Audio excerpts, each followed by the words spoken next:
sapagkat we take ourselves too seriously. Masyado po nating siniseryoso ang sarili natin, pero hindi natin siniseryoso ang Panginoon. Okay? Meron lamang hindi bumati sa'yo, natisod ka na. Meron lamang hindi kumamay sa'yo, natisod ka na. Meron lamang kinanta rito na naalala mo yung problema mo in the past, natisod ka na. But we never take God seriously. Akala natin, mga kapatid, we are too important. Can I say this? Okay? We are not that important compared to God. Ang simbahan pong ito, okay, magpapatuloy kahit wala na po ako, wala na po si Pastor Emerson, wala na po si Pastor Mercado. Hindi niyo po napansin, people will come and go, but the church of God will remain until the trumpet sound. Amen? Lilipas po tayo, isa lamang po ang institusyong pinangakuan ng Panginoon, that He will not allow the gates of hell to prevail against it. And that is the church. It's not the family. It's not the government. It's the church. Kanya nga po, sabi ko sa inyo, in the past, 1,000 years from now, wala nang Microsoft. 1,000 years from now, wala na pong Apple. 1,000 years from now, wala nang IBM. Wala na rin yung Walter Mart. Isa na lamang po matitira, church. Yung simbahan na kung saan kakaanib.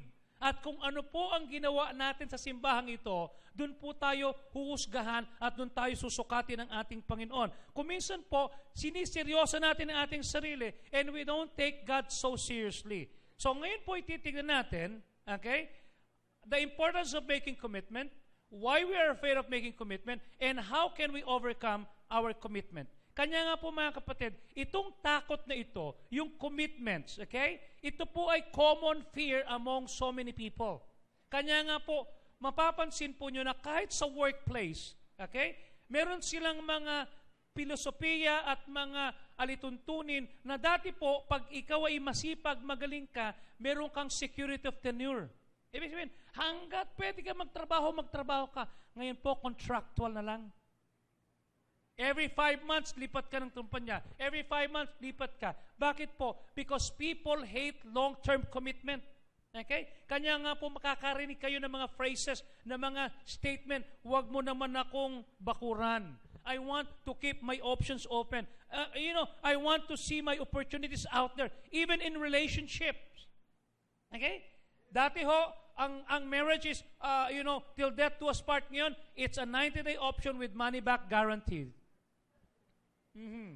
Dalawa lang naman po ang pwedeng puntahan ng asawa. Sumakabilang buhay, sumakabilang bahay. You see? People don't like long-term commitments. Kaya makakita mo, may mga members din ng church, sabi niya, Pastor, hanggang 2 years lang ako sa church na ito, ha? Tapos lilipat naman ako sa iba.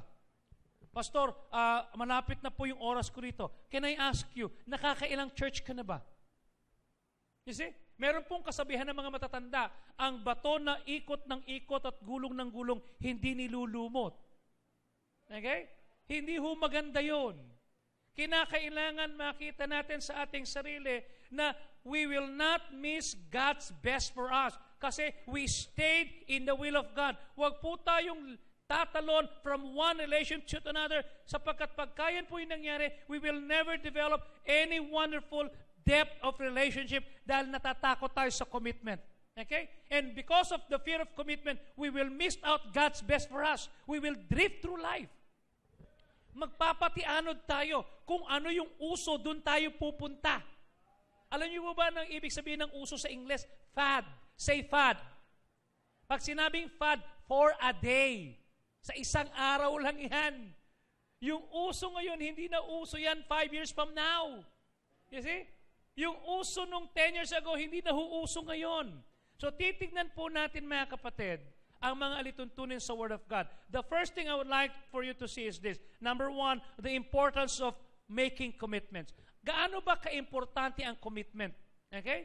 We're talking about your commitment to your family, commitment to your God, commitment to yourself, commitment to read the Bible, commitment in your giving. Ano bang importansya ng paggawa ng commitment? Alam niyo po, ang Bible po ay nagsasabi na wala na pong pinaka-importante pa sa buhay ng tao sa mga commitments na ginagawa natin. Ibig pong sabihin yan, mga kapatid, gusto po ng Panginoon, gusto po ng Diyos, ng Biblia, na tayo po'y gumawa ng wise commitments. Sapagkat pag nagkamali ka ng commitment mo sa buhay, nako, talo po tayo dyan. Tignan po ninyo, ha? Pag nagkamali ka ng kursong kinuha mo sa kolehiyo, nagsayang ka ng oras, ng pera at panahon, tapos hindi mo pala gusto yung kurso, at ilang taong ka na sa college, lagi kang first year kasi lagi kang naghahanap ng kurso. Sayang. Pag nagkamali ka naman ng napangasawa mo, you will have hell on earth. You see? Sabi nila, marriage is a relationship where one is always right and the other is a husband. Hindi nyo nakuha yun. Okay? Ibig sabihin sa relationship, okay? Yung isa laging tama, yung isa husband lang. Ibig sabihin yung wife is always right. Doon po sa church natin sa Pasay, nakalagay sa papunta sa CR, okay? Men to the left. Because women are always right. Pag nagkamali ka ng napangasawa, it will be hell on earth. Okay? So sabi ng Panginoon, I want you to make wise commitments. You know why? Commitments will affect three things. Number one, commitments will reveal my values. My commitments will reveal my values. Ibig sabihin, yung commitment mo, okay? Pag sinabi natin commitment, your time, your energy, your money. Okay? Kahit na anong gawin mo, yung oras, panahon at pera mo, yan ang commitment mo. Ibig sabihin, saan nauubos ang oras mo?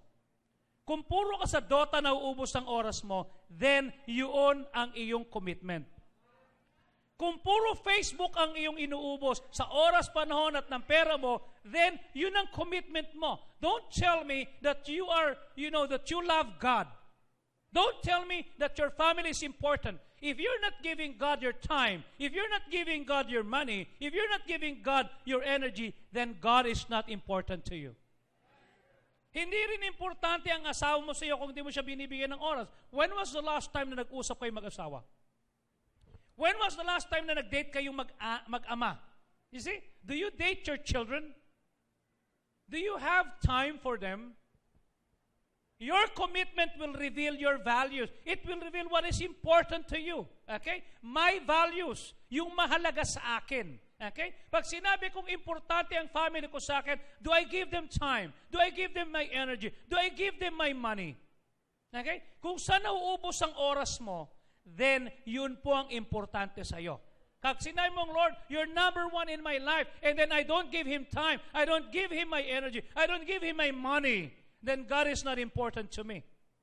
Kung halimbawa, sinino, sabi niya, importante Panginoon sa akin, and then yung pera niya nauubos lamang sa pagbili ng sasakyan o sa pagbili ng gadget, then hindi importante ang Panginoon sa kanya. Kung nauubos lang ang oras mo sa Walter Mart, kabibili ng mga gamit at ng pagkain, then that is important to you. Tatandaan niyo po mga kapatid, what you commit your life to, yung time, yung pera, yung energy mo, it shows what you value. Kanya yung commitments ko at yung commitments mo, magpapakita yan kung anong mahalaga sa iyo. Matthew 6:24, anong sabi ni po noon? No man can serve two masters, for either he will hate the one and love the other. You cannot serve God and mammon. Hindi ho mammon, ha? Mammon. Ibig sabihin ng Panginoon, we need to select. Kailangan nating mamili kung sino ang mamahalin natin. Kailangan nating piliin kung sino ang atin pong dapat na pagbigyan. You have no time for everything. Selection is the name of the game. Kailangan nating piliin. Wala kang oras sa lahat ng bagay. Ang matatalinong tao, pinipili niya saan ko gugulin ang oras ko, saan ko ubusin ang panahon ko, saan ko gugulin yung aking salapi. You see? Dapat meron tayong kingdom economics thinking. Pag sinabi natin kingdom economics thinking, yung oras, panahon at pera mo at yung lakas mo ay ginugugol mo to advance the kingdom of God. Okay? Pag inubos mo lang dito yan sa lupa, kawawa po tayo. Sapagkat hanggang dito lang yan. You cannot bring it with you, but you can send it ahead. Yun po ang dapat nating makita. Ibig sabihin, we need to understand that our God is important. Okay? Kung hindi ka naman commitment to anything, kung hindi ka naman committed to anybody, then ibig sabihin yan mga kapatid, you don't value anything. Walang mahalaga sa'yo kung di sarili. Okay? Do you know Celine Dion? Yung singer? Okay? One time na mag-asawa siya, sabi niya, I will never make any major concerts in my life. Hindi na rin ako gagawa ng major production. Hindi na kasi nag-asawa na ako at meron na akong baby. So ang ginawa ni Celine Dion, at the height of her career, okay, hindi na po siya tumanggap. Kanya bihira mo na makita si Celine Dion na nagko-concert. Hindi mo na siya makitang nagkakaroon ng maraming mga tour kasi may asawa na siya at meron na siyang anak. Ibig sabihin niya, gusto kong i-devote yung time ko. Mga kapatid, hindi po mananampalataya si Celine Dion. Pero alam niya kung saan niya dapat gugulin yung oras at panahon niya. Sabi niya, to be a mother is something wonderful that I have never even imagined. Kanya binigay niya yung oras niya doon. Kanya nga po mga kapatid, tatandaan natin, a non-committed life is simply selfishness. Napaka-selfish po natin. Pag sinabi mong, I don't want to commit myself to my church, I don't want to commit myself to my family, I don't want to commit myself to my God, then we are purely selfish. Wala tayong binamahalaga. Not only that my commitment reveals my value, number 2, my commitment shape my character. Hindi lamang po ito pinapakita yung aking pinapahalagan, kundi ito rin yung humuhubog ng aking character, ng aking pagkatao. Ito po yung magdedetermina kung anong klaseng tao ka 5 years from now, 10 years from now. Okay? So, ibig sabihin, piliin po natin ang ating mga commitment. Sabi ng Proverbs 4:24, keep thy heart with all diligence, for out of it are the issues of life. Ingatan mo ang puso mo. Ingatan mo yung pagkatao mo sapagkat mula diyan uusbong at lalabas. Okay? Ang tinatawag na lahat ng issues of life. Meaning, your life is shaped by what you think. Naalala nyo si Jet Li? Yung karatistang artista? Okay? Alam niyo po, meron siyang lead role dapat. Siya dapat yung gaganap dun sa ginampanan ni Chow Yun-fat, yung Crouching Tiger and Hidden Dragon, na nagkaroon po ng success. Ito po ay kinilala as the best foreign film, nagkaroon ng maraming karangalan ito. Then, siya dapat yun eh. Then, tinanong siya. Sabi niya, Jet Li, bakit hindi mo ginampanan yung papel na yan? Bakit? Sabi niya kasi, nagngako ako sa aking fiancé na magpapakasal kami sa September 9, 1999. Okay? Bakit po September 9, 1999? September is 9. 9999 kasi Buddhist po ito eh. You know what I'm saying? Naniniwala siya sa numerology. Sabi niya, magpapakasal ako. Okay? At yung aking anak, pinanganak nung April 1, 2000. Kanya, yung Crouching Tiger, hindi ko tinanggap yan. Sabi niya, bakit? Sabi niya kasi, I can make 30 to 50 more pictures or movies in my lifetime. Pero yung mapakasalan ko yung asawa ko at makita ko yung anak ko na ipanganak nung April of 2000. Eh, minsan lang yan eh. You see? Mga kapatid, can you just imagine, si Jet Li, alam niya yung commitment niya sa family. Si Celine Dion, alam niya yung priorities niya. Hindi ho mananampalataya ito. Paano kaya pagdating ng panahon sa judgment seat ng panahon at tayo mga ngatwiran? At sasabihin, bakit hindi ka nagbigay ng oras sa pamilya mo? Ba't hindi ka nagbigay ng oras mo sa church mo? Eh kasi po ganito eh. Paano kaya kung tawagin ng panahon si Jet Li at si Celine Dion mula sa impyerno at umaaso-aso pa? Sasabihin nila, ako, nagbigay ako ng oras dyan eh.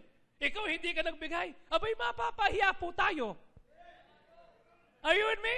There are a lot of people that are not saved. They are not saved. They're going to hell. But they know their priorities. Nakakahiya po sa ating mga mananampalataya. You see? We don't take God seriously. Okay? So tatandaan natin mga kapatid, if you think making more money is the important thing in your life, then it is going to shape your character. Ang lahat ng tao makita mo, oy, customer to. Oy, downline ito. Oy, mabebentahan ko to. Oy, kinakailangan lapitan ko to. Because you think that money is the most important thing in life.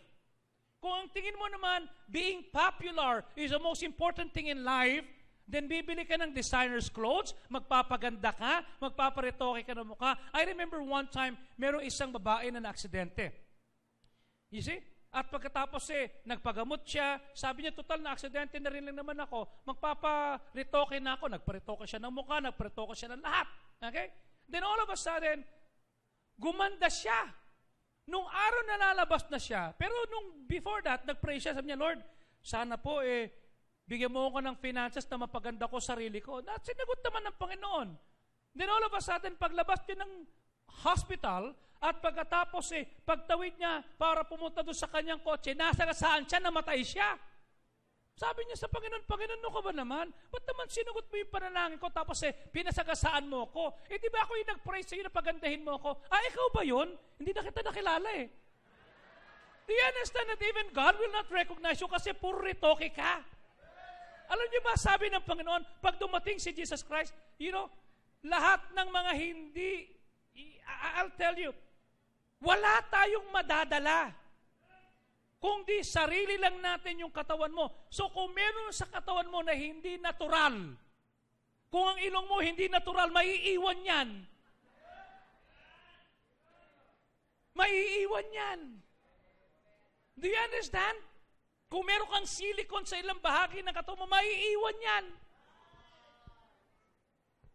The Lord will, it will shape your character. Your character will be shaped by the things that you choose. Okay? They reveal my values. It shaped my character. Number 3, my commitments determine my destiny. Okay? Ito ang magdedetermina kung ano magiging destiny mo. Every time you make a choice, may consequences po yan. Here and in the hereafter. Kahit na po yung insignificant choices. That's why we need to choose our commitments carefully. Ang matatalinong tao, wise people, don't drift through life. They decide anong importante sa akin. If I will ask you today, don't answer me now, but in your mind, you answer me. Kung tatanungin kita, ano ang 10 mahalaga sa'yo? 10 na mahalaga sa'yo. Nandyan ba ang Diyos? Nandyan ba simbahan? Nandyan ba ang Panginoon? Nandyan ba ang pastor? Nandyan ba ang pamilya mo? Okay? What are the 10 things that are important to you that you will say, these are the values that I have in my life? You see? Most people don't have what are the things that are important to them. Hindi nila alam Okay? We need to choose. We need to decide ano bang importante sa akin. Okay? Sapagkat ito po ang magdedetermine ng ating destiny. Anong sabi ng Mark chapter 8 verse 36 and 37? For what shall it profit a man if he gains the whole world? Am I right? And lose his own soul. Or what shall a man give in exchange for his soul? Anong mapapala natin na makuha natin ang buong sanlibutan? Ibig sabihin, the whole world is paying taxes sa'yo. Ikaw na yung pinakamayaman, ikaw na yung pinaka. Pero sabi ng Panginoon, kung nawala naman yung kaluluwa mo, amen? O ano mapapakinabangan mo dyan? Ano bang ginagawa natin pag ipinagpapalit natin ang ating kaluluwa? You see? Alam niyo po mga kapatid, you should learn to make a decision right now. Okay? Yung mga little things, the pebbles in the life, madali mong mawala yan Okay? Dapat punuin natin ang sarili natin ng mga importanteng bagay. Your relationship with God, your relationship with your family, your relationship with your health. Sapagkat kung wala kang kalusugan, paano ka makakapag-soul winning? Am I right? Hindi magbigay ng gospel tracts, hindi mo magagawa. Kung wala ka ng kalusugan, you need to become healthy. Okay? You need to become wonderful. Okay? Yung bahay mo, yung kotse mo, yung trabaho mo, those are important things, but they are not that major important. Okay? Pwede kang magpalit ng trabaho, am I right? Pwede kang magpalit ng kotse. Pwede kang lumipat ng bahay, am I right? Pwede ho yun Oh, nakailang lipat na ba tayo ng bahay? Nakailang kotse ka na ba in your lifetime, tama? Oh, nakailang trabaho ka na rin? Ilang kontrata na, Kuya Bert, ang nagawa mo? Right? Those are important but not major. Okay? So, make the important things in life the major things. Pay attention dun sa mga bagay na tatagal. Okay? Huwag po natin ipagpalit ang ating buhay sa panonood lamang ng TV kasi nanonood ka lang ng Super Dad. Nanonood ka lamang ng, I'm sorry, I don't know about the telenovelas now. I'm not watching TVs. Hindi na ako nanonood ng TV ngayon. You see? I don't watch TV. Wala ka naman mapapala. You see? Wala ka makikitang good news. Tama? Yung sa 44, you pray for us. Tomorrow, kasama ko po ang pastor niyo at ang magigiting na pastor, we will be going to the Senate. We will be at the Senate Hall sa loob ng Senado because we will be manifesting our desire that the President should apologize for his indecisive thing. We're not asking him to resign. We're asking him to apologize to the Filipino people. Okay? Because he knows for a fact yun nangyari sa SAF 44. And then he abandoned them. They are in Zamboanga that day. At nung mag-vote yun, umalis sila. Iniwanan. Okay? And we would like them to apologize. Okay? And it is not right. We love the President. We have to pray for him. Okay? But he needs to learn how to be a good president. He has only 17 months to go. And the Lord has given us the privilege na makapasok doon at we will manifest our concerns and our grievances. We will not raise our fist and we will not raise our voices to make him resign or even to remove him from office. No, we will not. Bible Baptists don't do that. Okay? We will make an appeal. Okay? That is what Bible Baptist does. Amen? Hindi tayo yung mga ibagsak, hindi ho tayo ganon. You pray for that. Okay? Huwag po nating ubusin ang oras natin sa kalaro lamang ng basketball. I play basketball, but that's not the main thing. Amen? That's not the main thing. Huwag mo ipagpalit ang araw mo o ang oras mo sa pakikipagchismisan lang. Okay? Huwag.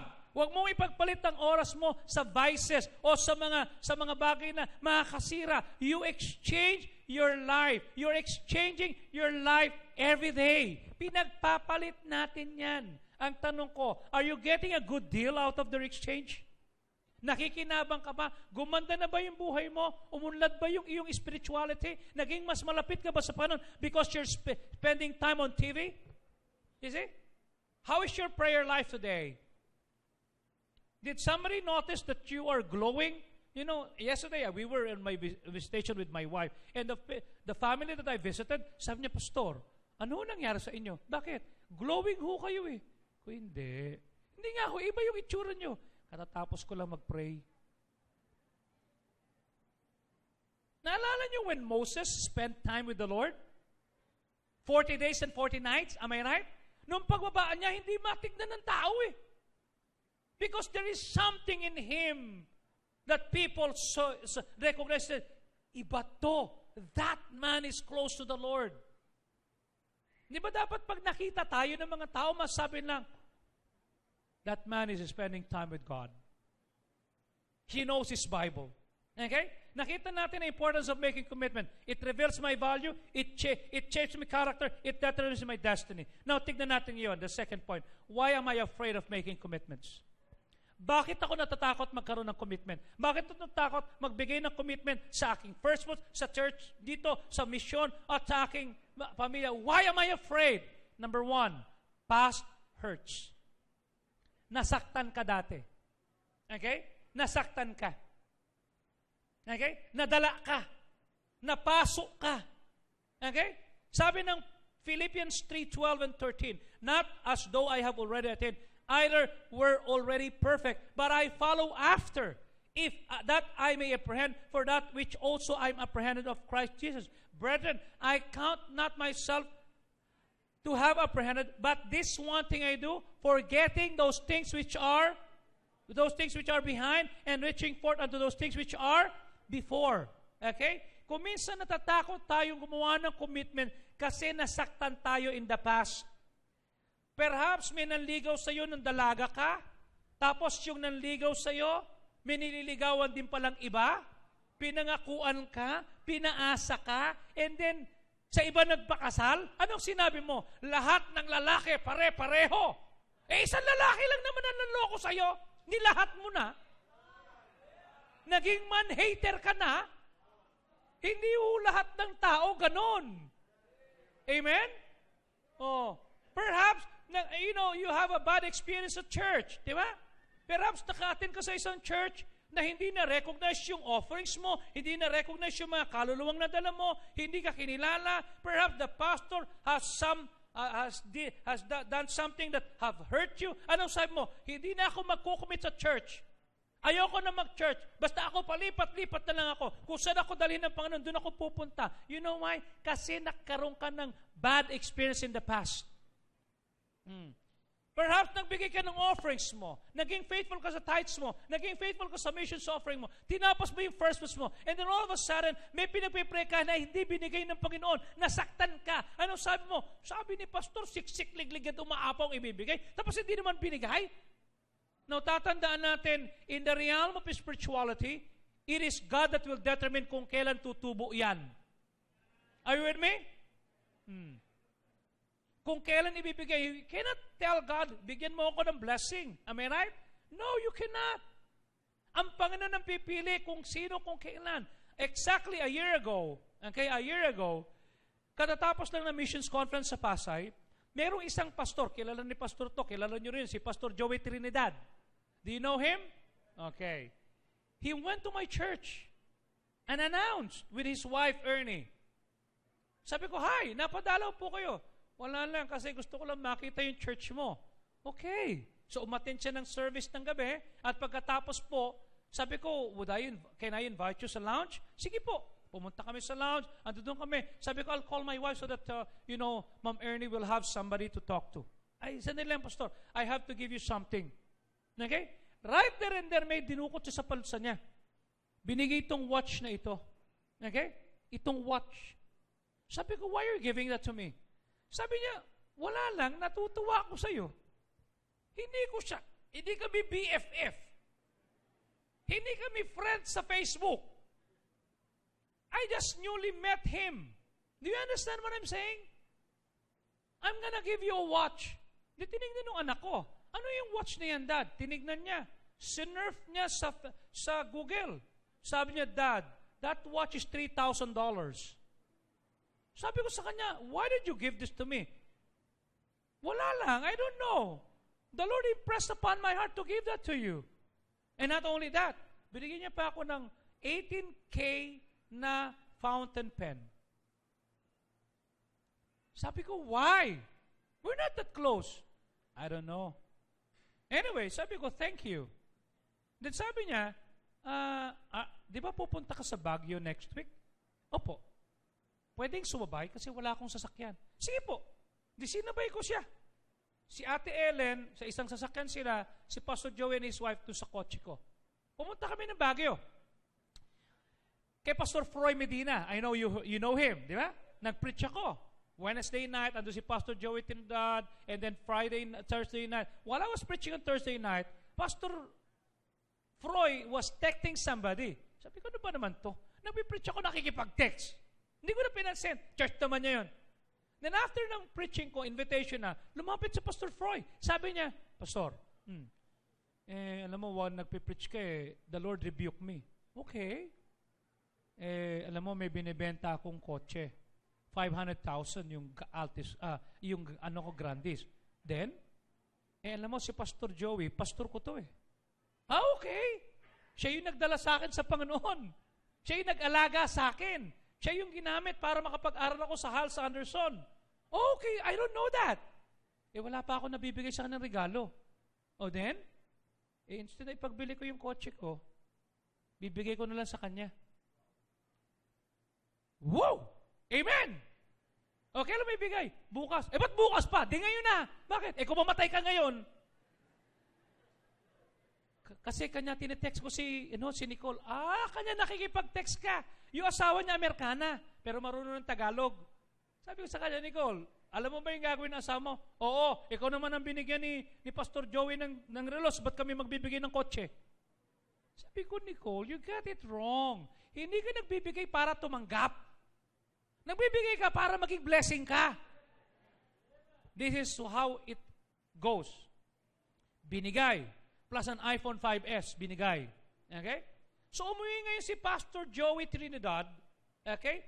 Binigyan niya ako ng watch. Ang kapalit, isang sasakyan. Are you following me? And then isang iPhone 5S. A month after, tumawag si Pastor Froy. Pastor Sauko, yes, you would not believe this. What? Somebody called me up.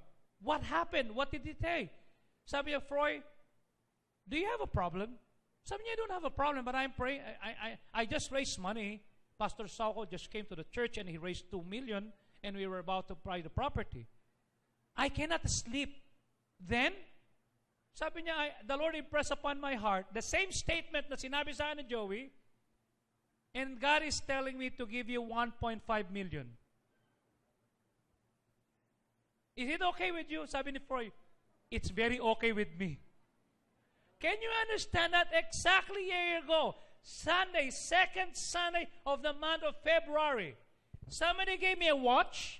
The one who gave a watch received a car plus an iPhone 5S. Are you following me? And the one who gave the car and an iPhone 5S receives 1.5 million. Iniintay ko ngayon yung nagbigay ng 1.5 billion. Nakita niyo yung cycle? Amen? Now, minsan ganon. Are you following me? Minsan hindi ganon. In the past, nagbigay ka. Wala naman nagbigay ng watch sa akin ah. Wala naman nagbigay ng kotse sa akin ah. Wala namang tumawag para magbigay ng 1.5 sa akin ah. Ayoko na magbigay. Nasaktan tayo. Are you with me? Kanya ayaw mo na mag-commit. Sabi mo, nagbigay ako sa mission, tapos di naman ginamit sa mission. Nagbigay daw ako sa first month, di naman ginamit. So ayoko na, nasaktan tayo. Okay? Perhaps you have a bad experience with a business partner. Ano sabi mo? Ayoko na magnegosyo, hindi na ako magtitiwala dyan. Okay? The problem is this. You're allowing your past, okay, to hurt you today. If your past will be perpetuated today, then your future is in the past. Are you following me? Your past is over. Can you say that? My past is over. Come on, say it. Sabihin mo sa katabi mo, your past is over. Hindi ka na masasaktan ng nakalipas mo unless you allow it. Your past is not your future. Amen? Your past is something in the past. You learn from it. I am no longer in control of my past, but I can create a wonderful future. In fact, the Word of God promises, okay? In my Father's house are many mansions. Okay? I would go there and prepare a place for you. So many promises in the Scripture are in the future, not in the past. Amen? We can create a wonderful future. I'm sorry if some churches have offended you. I'm sorry if there are some pastors na nakagawa ng mali sa iyo. Okay? Pero hindi ka dapat nakatali sa nakalipas mo kasi ang kinabukasan ay mas maganda. So instead of you worrying about your past, worry about your future. Create a wonderful future. 5 years from now, 10 years from now, 20 years from now, nasaan ka? Okay? Your past has no life. Only your future has life. Hindi po porket nagkaroon ka ng commitment in the past at nasaktan ka. Hahayaan mo na mag-perpetuate yan. Alam mo, sabi ni Mark Twain, yung atheist, sabi niya yung pusa, madalas mong makita yan sa kitchen. Is that correct? Pag ang pusa napaupo sa isang mainit na stove at napaso ang lubot, okay? Hindi na pupunta sa kitchen yan. Kasi alam niya sa kitchen, may mainit na stove. Mga kapatid, hindi ka pusa, tao ka. Amen? Kung napasok ka man in the past, it's over. Meron kang scars, tama? Yung poklat at peklat na meron ka, yan ay patotoo that God can heal. Amen? Kung pinagaling ng Panginoon yan, pwede tayong bigyan ng panibagong pagkakataon ng Diyos. Amen? So if you were burned because of your past commitments, you can make another commitment. Gumawa nga ako ng commitment, di ko natapos eh. Then, move on. Create another one. Amen? Don't allow the past to manipulate you. Pastors, number 2, self-doubt. Okay? Pinagdududahan mo yung sarili mo. Anong sabi ng James 1:8? A double-minded man is unstable in all his ways. Ito yung sinasabi mong, paano kung di ko matapos? Paano kung mawalan ako ng trabaho? Paano kung mamatay ako? Paano kung... So often, yung ating pagdududa sa sarili ang nagiging dahilan kung bakit ayaw nating magkaroon ng commitment. Paano kung hindi gamitin yan? Mga kapatid, after so many years of coming here to your church, look where you are right now. Am I right? You have a very wonderful edifice. This is what I call a monument of God's grace. Okay? Last year, before we left for the States with my wife, my family gave almost $925,000 to church in the form of the LED. Bumili ako ng LED wall. Okay? Hindi na ho projector, hindi TV ginamit namin, LED. Worth $925,000. As a family, binenta ng anak ko yung sasakyan niya. We have to dispose some things. Ngayon naka-LED kami. I did that because I would like to tell God, Lord, I love you. I love you and you're important to me. Hindi ko pinagdudahan, kaya ba namin yung 1 million? Hindi ko pinagdudahan, kaya ba namin to? No. I said, by your grace, we can do that. By your grace, it will. Now they're using it. It's there. It's beautiful. You see? We have a very wonderful offering to God. Hindi ko pinagdudahan sapagkat sabi ko, Lord, I know it will be given. Self-doubt. Ilan sa atin dito yung ikakasal ka na lang, iniisip mo, siya ba talaga yung gusto ko mapangasawa? Mag-a-I-do na kayo eh. Mag-i-exchange na kayo ng ring. Nagmarcha ka na, nagdududa ka pa. Siya ba talaga, Lord? Nge. Pagka inubos mo yung oras mo, doubting, second-guessing yourself, sineset up mo yung sarili mo na maging failure. Okay? Sabi mo, why is the grass greener on the other side? Dinidiligan. Subukan mong diligan yung grass mo, magiging maganda rin. Amen? Feed your faith, not your fear. Make your faith so wonderful. Instead of saying, did I do the right thing? Then just do the right thing. Gawin mo yung tama. Gawin mo yung bagay na maganda. Normally, di ba, pag kumakain tayo sa buffet, di ba? Sige, kumuha na ako kasi iniintay ko pa yung yung gusto kong pagkain. It happened to me one time na nag-cruise kami sa Dubai. You see? Kasama ko si Ate Ellen tsaka yung mga members natin doon. Magalang ako. Sabi ko to sa mga tao, you just go ahead. Mga foreigner yung kasama namin, just go ahead. Di ako'y nanonood lang sa kanila kasi iniintay ko yung ilalagay na refill. Okay? Then nakita ko, nakakain na lahat yung mga Amerikano, yung mga foreigner, mga European. Then I asked the waiters, yung mga lokal. Sabi ko, excuse me, are you not going to refill this? No. What? No. We don't have any more refill. How would I eat? What will I eat? It's up to you. We were looking at you. You're allowing people to eat. Kaintay ko ng tamang pagkain, wala akong nakain. Pero mo nagbayad sila ng pagkamahal-mahal, kinain ko lang saging.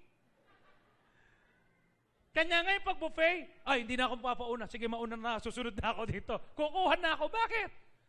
I will end up on an empty plate. Nasa buffet ka with an empty plate. Why? Self-doubt. Nagdududa. Okay? What if I cannot keep my commitment? What if something happens to me? What if I will backslide? What if? Past hurts, self-doubt. Number 3, a desire for independence. Alam mo, ito yung isa sa pinakamalaking maling konsepto sa buhay. Okay? Pinattern natin ang buhay natin sa mga Amerikano. Okay? We love to be independent. Yung me generation, okay? I, me, mine, myself. Okay? Ang iisipin ko kung saan ako komportable. Ang iisipin ko kung saan ako kikita. Iisipin ko kung ano yung best for me. I don't like to think about other people. I want to be an island. I want to be alone. A desire for independence. Don't fence me in. It got to be me. I don't care what you say. It's me. My way. Okay? The truth is this. Independence is not all. Maghanap ka ng laging nag-iisa, kawawa. A man that will live alone will die alone. Alam mo, sabi ng Genesis 2:18, okay? And the Lord God said, among the people, among the things that He did sa Genesis 1 and Genesis chapter 2, isa lang ang hindi maganda. It is not good for a man to be alone. Ayaw niya na nag-iisa ka.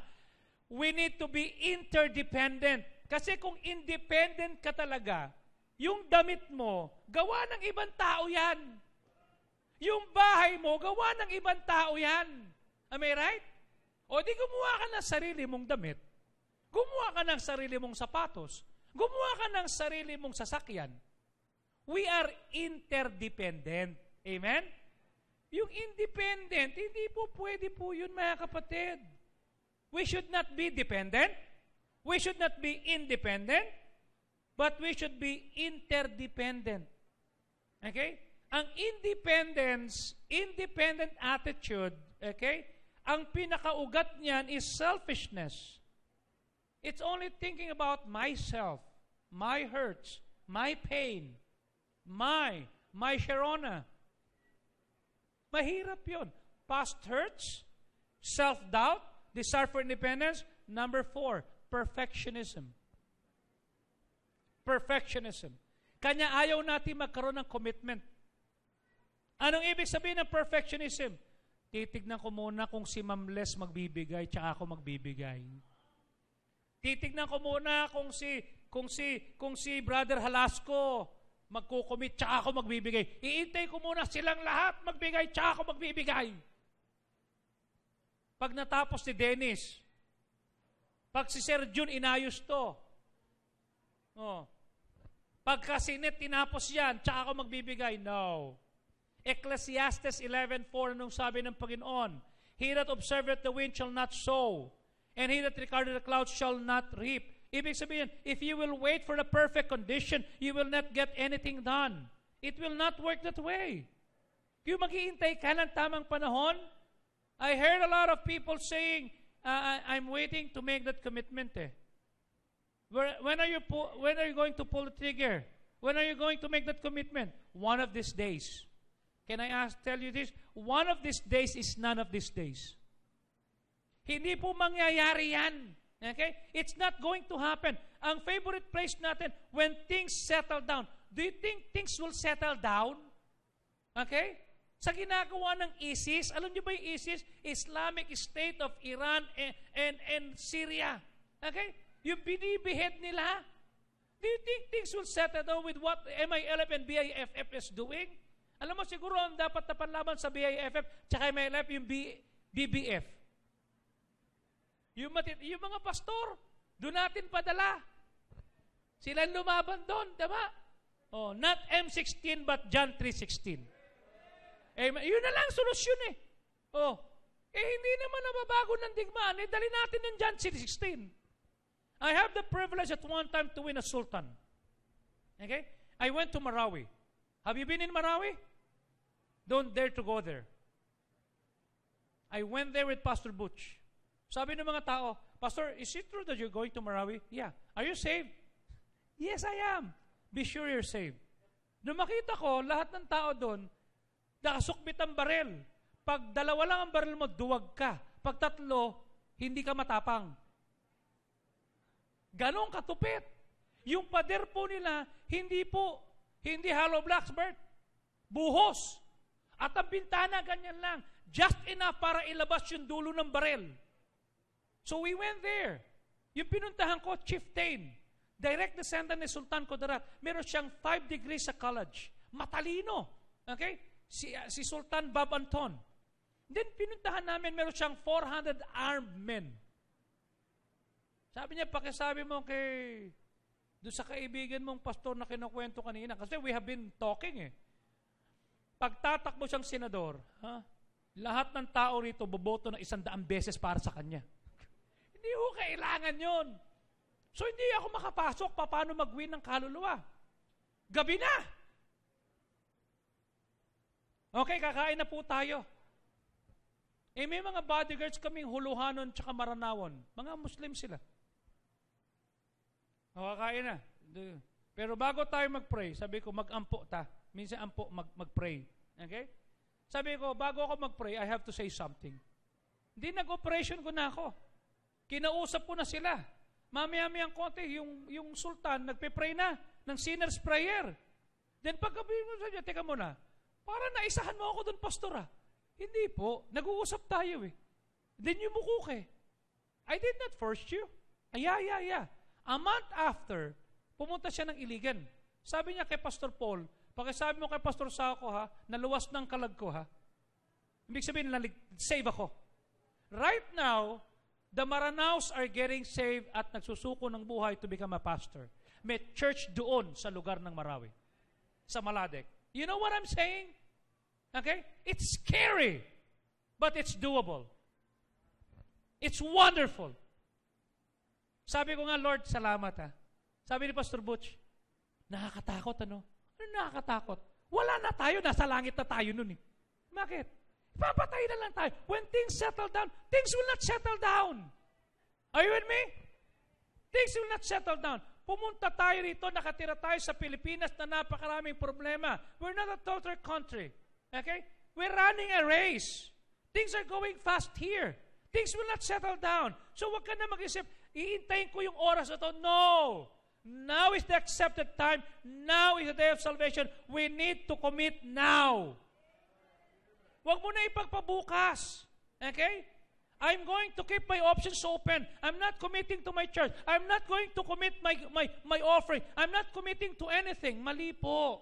Okay? Wag mong hayaan na yung nakalipas mong sakit maging dahilan para hindi ka mag-commit. Huwag mong hayaan yung desire mo for independence maging dahilan. Huwag mong hayaan din na yung self-doubt at yung perfectionism maging dahilan para hindi ka magkaroon ng commitment mo. Your life is too precious. You have wasted so much time. Ilang beses tayo nagkaroon ng commitment dito for first month, hindi ka sumabay.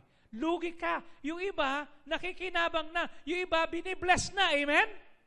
Ako po'y 18 taon ng pastor. I have seen so many people being blessed by God. I have seen from a very obscure situation, from a very humble beginning, ngayon maayos sila. One of my members na naglalakad lamang para magsimba, their family, sabi ko, bakit nalilate kayo? Pastor, naglalakad lang po kami. Ba't di kayo sumakay sa jeep? Sayang po yung pamasahe Ipang-o-offering na lang namin. Ganon sila sa family. Tinulungan namin yung panganay niya makapag-aral, nakagraduate. Last October, kumuha ng CPA board exam, nakapasa. Then I asked her, I was still in the States, do you want to work at CSGV? Tumawa lang siya. Nag-apply siya. Then, sometime in November, sabi niya sa akin, nandun na ako sa Pilipinas, sabi niya, Pastor, nag-apply ako sa SGV. What happened? Parang walang nangyari. Sabi sa kanya, di ba? I told you I can help you. Okay, just wait. I made some calls. Sabi ko, hi. Sabi ko, Pastor Sauko here. Yes, Pastor, is there anything I could be of help? Sabi ko, I have a daughter. Pinag-aral ko to. Actually, not my daughter. But pinag-aral ko siya. I treat them as like my child. Nakapasa siya sa board exam. Okay. Ano ang pangalan? Sabi ko, Danica Madyo, Arnie Madyo. Papuntay mo rito, pastor, sa office ko. Sige. At 8 o'clock in the morning. Okay. Sabi ko, pumunta ka rito, hanapin mo itong taong ito. So pumunta siya early in the morning the following day. Sabi niya, ito ho yung pangalan. Do you have an appointment here? Yes. Boss to dito Number 3 yun sa hierarchy ng SGV. Are you sure? Tawagan nyo lang po, may appointment po ako. Papanikin mo rito yan. Pinapanik siya, in-interview, pag uwi niya, pumunta sa bahay. Pastor, tinanong po ako ni Sir. Anong sabi ni Sir Wilson? Do you want to be a manager or supervisor? Pastor, I'm already hired. Thank you. That's what I've been telling you. Sabi ko lang sa kanya, first job mo to, first time mo magkatrabaho dito, hindi ganyan kalaki ang sweldo mo, pero just learn. Alam mo, nagsimula rin siya dyan, bago. Ngayon, number 3 na siya. In 5 years' time, magiging chairman niya ng SGV. Okay? At age of 45. Ganyan din ang mangyari sa iyo. I want you to put God first. They have Bible studies there. Yung Bible club nila, you join them. Opo, pastor. Okay? Naglalakad lang tong pamilya na to para makapunta sa school. Naglalakad lang para makapunta sa church. Ngayon may trabaho na. Are you following me? Professional na. Board passer. You see? And she loves the Lord. Bakit? Kasi at one time, yung tatay niya, last job. Kinuwento ko na sa inyo to Wala na siyang trabaho. Pero yung huling sweldo niya, binigay niya pa sa church. Why? Di ba sinabi mo, now? Di binigay ko. The following week or 2 weeks after, tinawagan siya ng isang kumpanya. Hindi na siya nag-apply with the same benefits. Same position. Binigay sa kanya. Bakit? Because of favor coming from God. You know what is that? Grace. Grace. Amen? Huwag mong hayaan yung perfectionism. Ang tanong, nakita natin ang importance. It reveals my value, shape my character, determines my destiny. Nakita natin ang reason why we're not making commitment. Past hurts, self-doubt, desire for independence, and then what? Perfectionism. Ang tanong, how do I overcome my fear of commitment? How do I overcome? Number 1, ask God for wisdom. Ask God for wisdom. Ano sabi ng James 1:5? If any one of you lack wisdom, let him ask of God, who giveth to all men liberally and upbraideth not. Okay? And it shall be given to him. You ask God for wisdom. Lord, what decision do you want me to make? Okay? Lord, please tulungan mo po ako. Now, tatandaan nyo, God is willing, God is waiting, God is ready to help you make that commitment. Amen? Ang tawag dyan, revelation. Lord, i-reveal mo sa akin, kausapin mo ako. Okay? Ayaw po ng Panginoon na gagawa tayo ng dumb commitment. He wants us to make smart commitments. Okay? The commitments that will reveal your value, the time, energy, and money. Okay? Lord, gusto mo bang kunin ko ito? Magkano man gusto mong ilagay ko dito? Ito lang yung sweldo ko, pero I think I can make this much. Okay? Kung saan kita maluluwalhati, ask God for commitments. Number 2, okay? Compare the benefits with the cost. Ikumpara mo, ano ba yung benepisyo ko? Ano ba yung babayad ko? Ano ba yung aking price? Is the payoff greater the price? Diba? Kung gagawa ka ng commitment, kapatid, tanong mo, is the cost worth the cost? Okay? Pag ibinigay ko yung oras ko sa Panginoon, pag binigay ko yung lakas ko sa Panginoon, pag binigay ko yung pera ko sa Panginoon, ano ba kapalit nito? Am I right? Itanong mo. Pag binigay mo yung oras mo sa smart, are you with me? Pag binigay mo yung oras mo at panahon mo at pera mo sa Globe, do you get a good benefit from Globe? Minsan nawawala yung LTE. Minsan hindi ka makatawag. Minsan yung kanang services is what? So slow. Tama? You get ripped off. Kawawa ka naman. Tama? Hindi maganda. Pero tatandaan mo, yung benefits ba ay mas maganda sa ibinayad mo? Tama? Tingnan mo. When you accepted the Lord, am I right? You gave your commitment to the Lord. Tinanggap mo siyang tagapagligtas ng kaluluwa mo. Okay? Binigay mo yung puso mo. Are you saved? Are you going to heaven? Anong benefits mo nung binigay mo yung commitment mo? Nagkaroon ka ng eternal life. Pinatawad ang kasalanan mo. Yung pangalan mo sinunod sa aklat ng buhay. Am I right? You're heaven bound. Tama? Oh, meron kang peace of mind. Your past will not haunt you anymore. You're covered by the blood. You're favored by God. You have the grace of God all over you. Merong naka-assign na angel para sa'yo. Puso pa lang yan, ha? Amen? Wala pa yung bulsa. Eh di lalo na pagka humugot ka pa sa bulsa mo. Amen? Eh di lalo na po yun. Oh, binigay mo pa lang yung puso mo, napakarami ng benefits. Is that correct? Wonderful God. Great God. Oh, nagkaroon ka ng purpose. Alam mo kung ba't ka nandito. Nagkaroon ng meaning at significance sa buhay mo. Okay? Nagkaroon ka ng secured place. Meron kang power in the name of Jesus. Amen? Pag natatakot ka, Lord, patapangin mo ako. Nagkaroon ka ng constant communication. 24 hours a day, 7 days a week. Tama? No downtime. You have a Father in heaven. Enormous benefits kasi nagkaroon ka ng commitment mo sa Panginoon. And the other way around, okay? Pag hindi ka naman nagkaroon ng commitment, after na ma-save ka, wala kang church. Hindi ka lalago. Okay? Magdidiri-dali ka. Ano sabi ng Proverbs 20 verse 25? It is a snare to the man who devoureth that which is holy and after vows to make inquiry. It is a trap. Okay? Hindi ka nagkaroon ng commitment tapos nag-isip ka. Ano sabi ng Luke 14:27? Okay? Whosoever does not bear his cross and come after me cannot be my disciple. Pag hindi mo pinasan yung cross na meron ka, you cannot be God's disciple. Tatandaan mo to. It's easy to make commitments. It's difficult to get out of commitment. It's easy na mangutang, mahirap magbayad. Amen?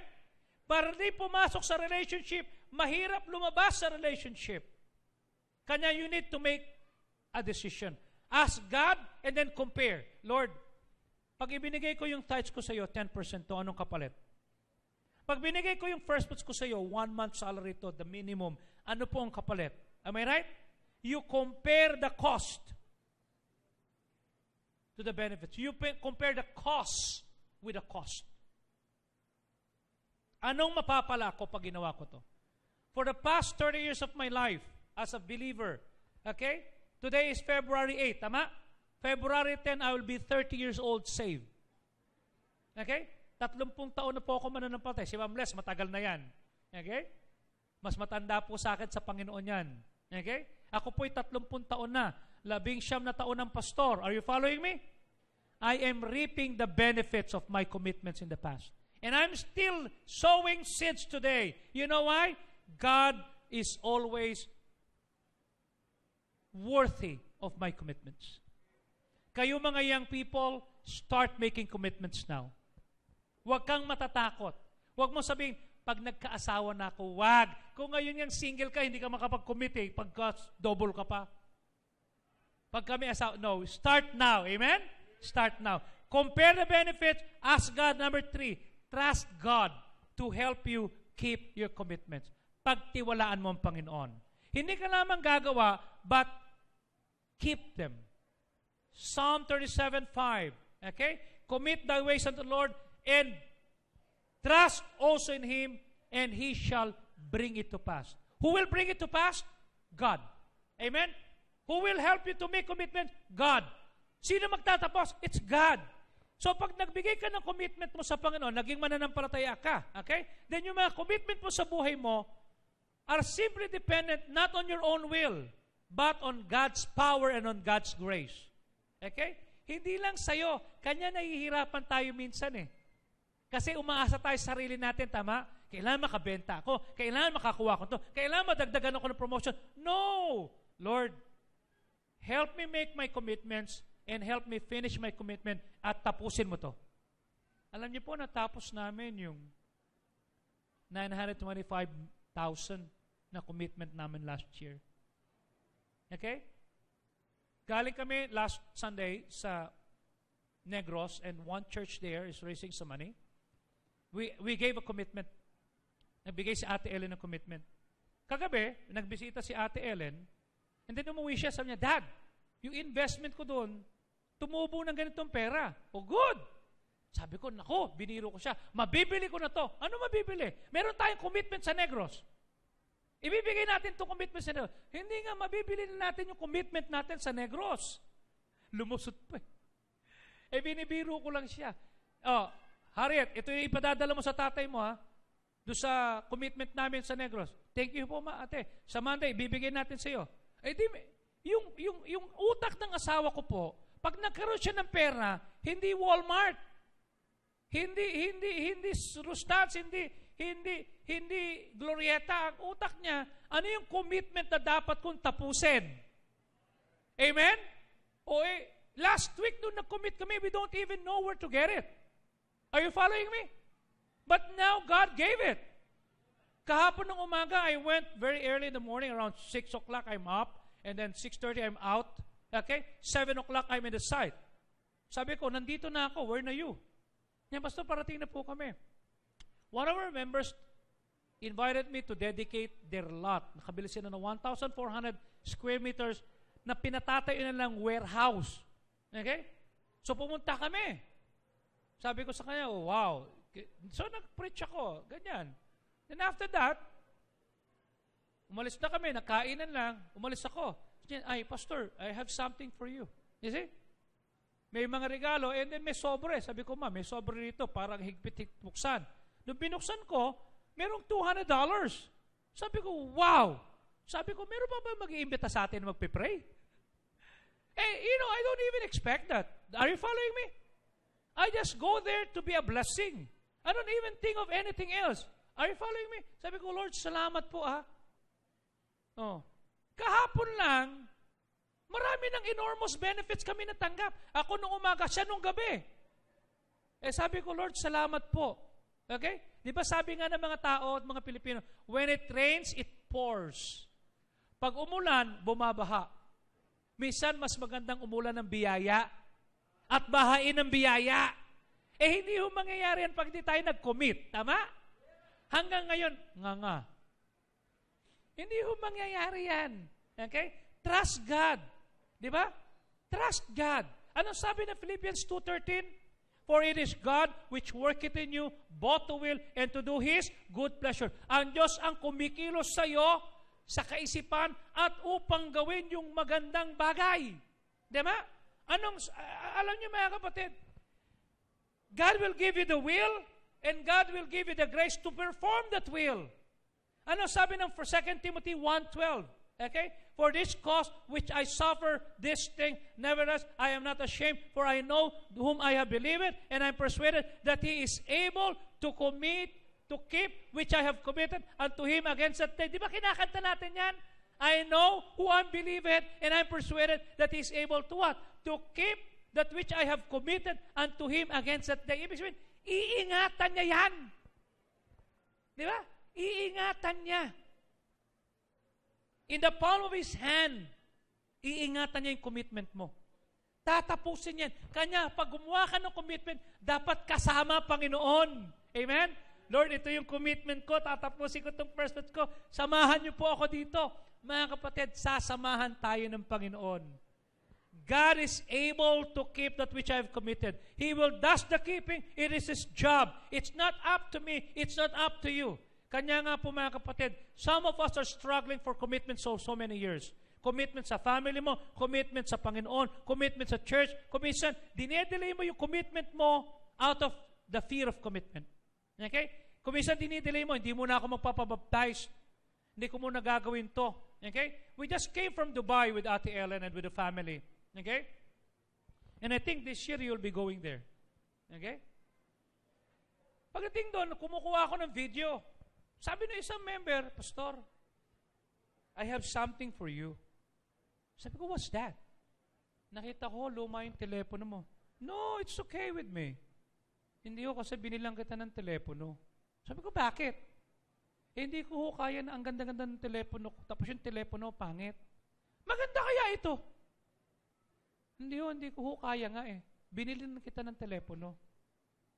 Hindi binigyan ako ng iPhone 6 Plus, 64 gigs. Sabi ko sa kanya, no, I don't need that. I'm okay with my phone. Wag na ho, Pastor. The Lord laid it upon my heart. I prayed for this, and I want you to do. Ang tanong, do I want that? Well, it's one of my bucket list. Are you following me? Will I buy it? Why? Expensive. Are you following me? I don't have budget for that. Are you with me? Ang gagawin ko, Lord, ikaw na lang ang bumili para sa akin. Are you with me? Ikaw na lang bumili. Ilalagay ko lang sa offering. Di ba sinabi ng Panginoon, delight thyself also in the Lord, and He shall give thee. What is your desire this morning? I-delight mo ang Panginoon. Lord, uunahin kita. Bibigyan kita nito. And it will be so good. Yesterday, 2 days ago, I received a call.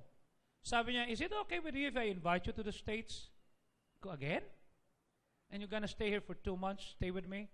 Then come May, you come back? I'll pray about it. Come on, join me. I need you here. I'll pray about it. Bring your wife. I'll pray about it.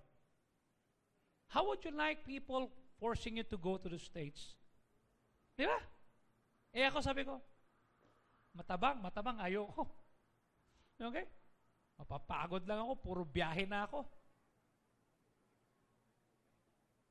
I just want to settle down. I just wanted to do things that I know God would bless. Ministry rin yung pupuntahan ko, ha? Okay? Ministry. Help me here. I'll pray about it. Tumawag na naman kagabi. Hey, did you pray? I'm still praying. 2 months. Just give me 2 months. 2 months is long. You know what I'm saying? Mahirap. Maganda lang tignan, maganda sa stage ka, pero it's not that easy. Mahirap doon. Sabi ko, pang-Pilipinas lang ho ako. Okay?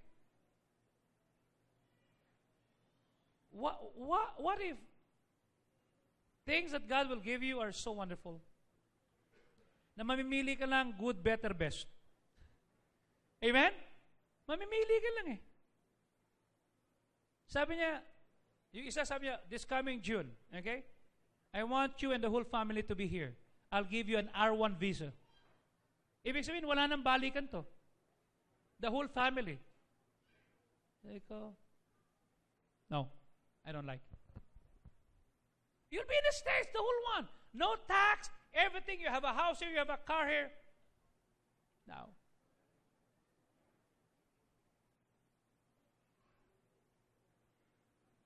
I love the Philippines.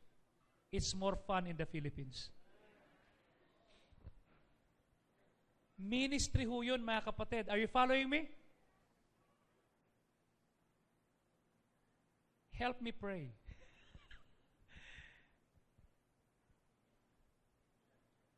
Things are so wonderful.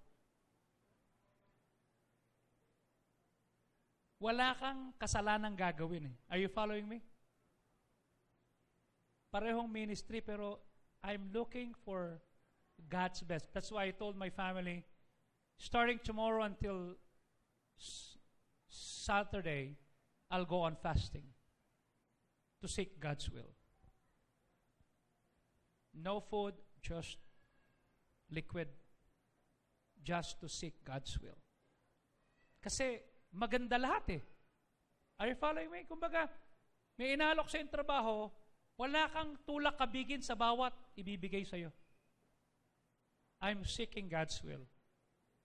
And I said, Lord, kung saan kita higit na maluluwalhati, dun ako. Okay? And help me pray. Sabi ng Panginoon, I want you to make that commitment. Okay? I want you to find a ministry. Anong commitment na natatakot kang gawin? Okay? Commitment to honesty, commitment to a church, to commit to finish your first fruits. Okay? Tatandaan niyo po, we don't need great people to make this church great. No. We need a minority. We need a committed people. Okay? Meron pong incredible power in the word commitment. Walang buhay nagiging maganda without focus and commitment. Yung kasiyahan mo, yung fulfillment mo sa buhay will be effective with the commitment that you have. In 1945, sa Munich, Germany, yung largest stadium in the world at the time. 100,000 of young men na naka-brown uniform ang nag-line up. Okay? At pag tinignan mo sa taas, pababa, nakalagay, Hitler, we are yours. Itong hundreds of thousands of soldiers na ito, mga kapatid, they almost took the world during World War II. Kung di pa nagsama yung Allied forces versus the Axis forces, talo sila. Few years later after that, okay, nauna po yung si Hudson Taylor na pumunta sa China bilang missionary. He looks like Chinese, he talks like Chinese, he learns the Chinese way. Ang daming manggagawa doon. Few years later after, the Nazi, a person by the name of Mao Zedong wrote a book, The Sayings of Mao Zedong, at nakalagay doon, wow, we are yours. Now, China is the biggest communist country. Am I right? Umabot hanggang sa atin. Tama? Samantala, nagsimula lamang yun sa kakaunting tao. September 11, 2001. You know what happened? Am I right? 18 Arab-looking terrorists hijacked 3 planes. Yung dalawa tumama sa World Trade Center, yung isa pumunta doon papunta sa Pentagon, sa FBI. And it changes the world. Ngayon, pagpapasok ka sa airport, you have to remove your shoes, you have to remove your belt, you have to be scanned. Kaunti lang ho kami, pastor eh. Si Osama bin Laden, isa lang eh. Oh. Si Marwan at saka si Usman, dalawa lang sila eh. 44 ang kapalit na pa. Are you with me?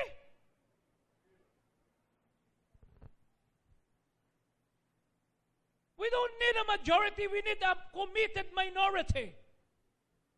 Wala bang babilya yung mga taong nang hijack ng planes? Almost every day makakita ka ng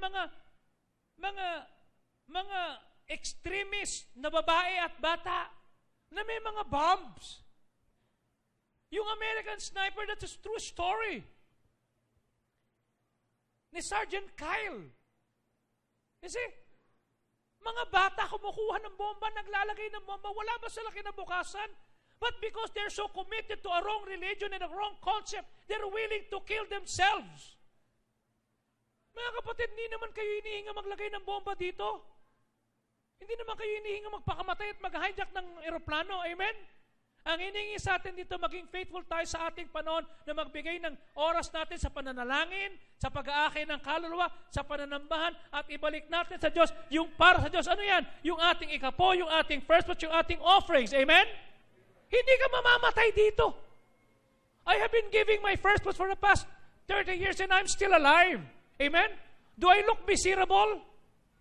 Do I look kawawa? No. I look good. I should say I look better. I'm 50 years old, turning 51 this year. And I have the greatest days of my life. And I'm enjoying life. You see? Do you know Bob Marley? You see? Jamaican singer to, songwriter and musician. Siya yung nagpauso ng mga buhok na... You know what I'm saying? Si Marley, kilala siya sa reggae music. Siya po ay Rastafarian. Alam mo yung Rastafarian? Ang Rastafarian movement, naniniwala sila, okay, na the black people will dominate the white and they will kill all the white people. They believe in avatar. Avatar means savior. They believe in 3 avatars. Moses, Elijah, and Jesus. Okay? At ang kanilang tinatawag na prinsipyo, we hate the white race, the superiority of black race will be there, revenge for the white for their wickedness, negation, persecution, and humiliation of government and legal bodies of Jamaica. Preparation to go back to Africa. Okay? Ito yung kanilang paniniwala. Okay? Naniniwala sila rito. Yung kanilang kinakanta, I shot the sheriff, no one, no cry, could you love me? One love, 3 little birds. Okay? Yung don't worry about a thing. Yun, siya nagsulat niyan. Alam niyo mga kapatid, in 1976, 2 days bago sila magkaroon ng Smile Jamaica concert, okay? Siya po ay pinagbabarel. Halos mamatay siya. It was politically motivated. At nung siya po ay bumagsak, okay? Dinala siya sa ospital. 2 days after, 2 days before nung Smile Jamaica, nasa ospital siya. Nung araw ng concert, pumasok siya doon. Okay? Tumugtog pa siya. Kumanta. Tinanong siya, bakit, Bob? Bakit ka kakanta? Alam mo, sabi niya, Rastafarian, maling doktrina. Alam mo, sabi niya, if the people of this world who are bad and making this world worse is not taking a day off, why would I? Kung yung mga salbahe hindi tumitigil, ba't ako titigil? Namatay po si Bob Marley noong 1981 at the age of 36.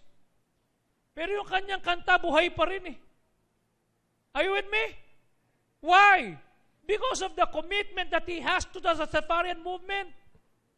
Mga kapatid, nakakahiya naman po tayo. Kay Bob Marley, doon sa 18 nag-hijack, doon sa hundreds of thousands of German nationals na pumila at sabi, Hitler version, God is looking for people that will say, Jesus, we are yours. Can we say that? Jesus, we are yours. Come on, say it. Can God get your time, energy, and money? Can we be faithful in 2015? Is it not wonderful that on the second month of the year 2015, you can say, Lord, I will put you first in my time, my energy, and my money. I will put you first. Ito po ang kailangan natin. God does not need a moral majority. God just needs a committed minority. If the Filipinos, especially in San Agustin, would say, Jesus, we are yours, then this town, this city, will be blessed by God. God is looking for people that He will use. And the last verse I would like to read is this. 2 Chronicles 16:9. For the eyes of the Lord run to and fro throughout the earth to show Himself strong in the behalf of them whose heart is perfect. Naghahanap po ang Panginoon ng tao. Ng tao that will be fully committed. Ng tao na magsabing, Panginoon, here am I, use me. He's not looking for talent. He's not looking for wealth. He's not looking for anything else. He is looking for your heart, undivided heart that will say, Jesus, I am yours. This 2015, I will not fail you. I'll give you my time, my energy, and my money. And I'll honor you with that. I'll finish what I have made and I committed. Tatapusin ko to deliberately. Si C.S. Lewis nagsabi, and I close with this, if Christianity is untrue, then it is unimportant. Ibig sabihin doon, kung ang Kristyanismo hindi totoong may langit, hindi totoong may impyerno, hindi natin dapat bigyan ng panahon to. Okay? Hindi totoo eh. Okay? But if Christianity is true, if Christianity true, totoo bang may langit? Totoo bang may impyerno? Totoo bang dapat maligtas ang tao? Then it is important. God is worthy of our time. Amen? God is worthy of our energy. God is worthy of our money. And in time, God will bless you. Mga kapatid, listen. We cannot be a casual Christian. We should be a committed believer that will say, this is my church, he is my pastor, and I'm going to live my life to the rest of my life that I will give honor and glory to God. Let us all stand up, please. Father, we thank you. We love you. Thank you for this wonderful time. I ask that you will touch the hearts of your people here. That you will find people that will say, Jesus, we are yours. That we will honor you with our time, money, and energy. While heads are bowed, eyes are closed, no one is looking around. At this point, will you come to the altar and say, Lord, help me to be committed. I will not be afraid to make commitments anymore. Lord, help me teach me to become what you want me to be. That is your prayer tonight. Will you come here and say, Lord, help me to be committed? What are you afraid of? Nasaktan ka ba in the past? Nagdududa ka ba sa sarili mo kung matatapos mo to or what? Do you like to be independent and say, ayoko may nagsasabi sa akin eh? Or you're waiting for the perfect time? The time is now. Whatever happens in the past, it's past. It's over. Today is a brand new year. Today is a wonderful time to renew your commitment. Today is a very wonderful opportunity to say, Lord, I love you, and I would like to be committed to you. I'm so sorry for failing you the past years. This time, I will be what you want me to be. That is your prayer. That is what you want to do. Please do pray and say, Lord, if I have hurt you in the past, I'm sorry. I will not be afraid to make commitments anymore. I will not allow my past. I will not allow my self-doubt. I will not allow my desire to independence. I will not allow my perfectionism to control me anymore. I will trust you. I love you.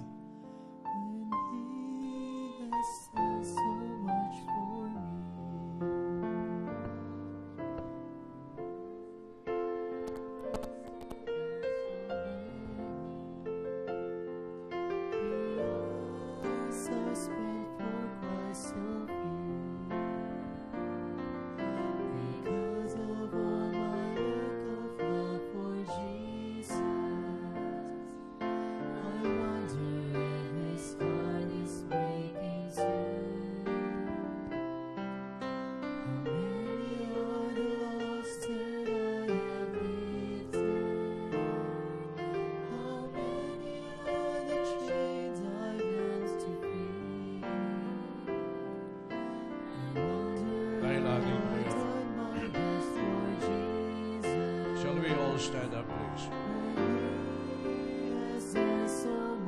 Habang lahat ng ulo ay nakayuko, mga kapatid, papasalamat tayo sa dakilang mensahe ng Panginoon na pinagkaloob sa atin. At kung meron man sa ating buhay na pumipigil, at para hindi tayo mag-commit sa Panginoon,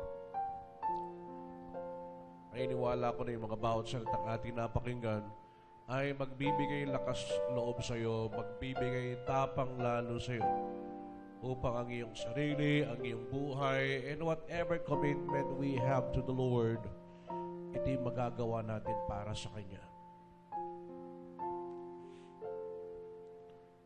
I also would like to extend the invitation this morning sa lahat po ng aming mga bisita. Naniniwala ako na hindi aksidente na ikaw ay narito ngayong umaga. Kundi meron layunin ang Panginoon sa iyo. Hindi pa sa tinanggap o hindi pa tiyak ang kaligtasan, I want you to come and make a decision to accept the Lord Jesus as your personal Savior. O meron mga counselors na pupunta po sa inyo at lalapitan kayo at ibabahagi sa inyo ang magandang balita ng Diyos patungkol sa kaligtasan. Would you do that? Or maybe you are saved and you want to follow the Lord in baptism. I want you to come at sabihin mo sa Panginoon, Lord, ako'y tiyak na ligtas at nais kong sundin kayo sa tubig na bautismo. Magagawa mo yan ngayong umaga.